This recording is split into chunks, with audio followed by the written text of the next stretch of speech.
আয়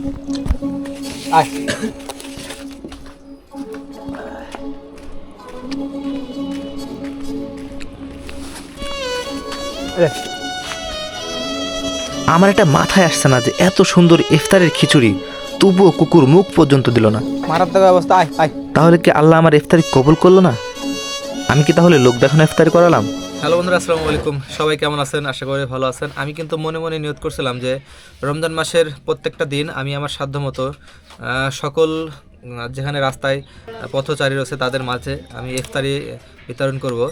সুতরাং আমি যেহেতু বাকি 3 দিন পারি নাই, আজ থেকে ইনশাল্লাহ চেষ্টা করব। সো আজকের এই ইফতারের প্রথম দিনের আয়োজন আমরা ইনশাল্লাহ শুরু করতে যাচ্ছি। আমার এই ভিডিওটা কে কিভাবে নিবে জানি না, তবে আমি ফিউচারে একজন বড় কন্টেন্ট ক্রিয়েটর হতে চাই। আর ডেইলি ভিডিও রুটিন আছে আমার, সেজন্য ভিডিওটি বানিয়েছি। তবে ইফতারের নিয়তের দিক থেকে আমি অটুট।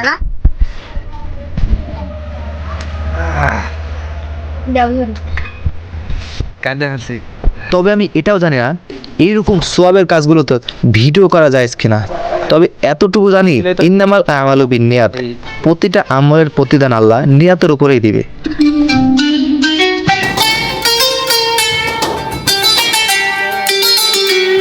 তবে যাই হোক, আমার উচিত ছিল রান্নাটা আরও আগে বসানো।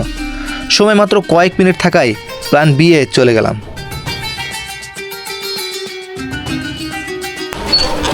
কোথায় দেবেন আপনি এখন? ইফতারি করবেন নাকি? যে আমার এখানে ইফতারি করেন, এখানে ইফতার কে যায় না? কত দেবেন?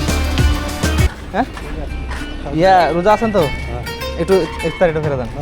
আসেন আসেন। এইখানে আমার একটা বিষয় ভুল হয়ে গেছে। যাদের জন্য ইফতারের আয়োজন তাদের একটাকেও ইফতারের জন্য বসাতে পারে নাই। সবারই একটা কমন সমস্যা, হাতে সময় কম, বাসাতে ইফতারি নিয়ে বসে আছে। ইনশাআল্লাহ কাল থেকে অন্য কোনো সিস্টেমে ইফতারি দেব। সবচেয়ে খুশির বিষয়, জীবনের এই প্রথম আমি আমার নিজের হাতের পাকানো খাবার এই সকল রোজাদারদের খাওয়াতে পারছি, তাও আবার রমজান মাসে, যে মাসের ফজিলত অনেক বেশি।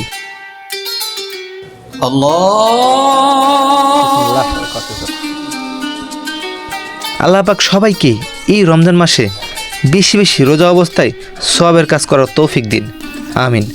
আর আপনাদের কাছে বেশি বেশি করে দোয়া চাই আমার ফ্যামিলির, আমার আত্মীয় স্বজন এবং আমার পাড়া মহল্লার সবার। সবাই ভালো থাকবেন, সুস্থ থাকবেন।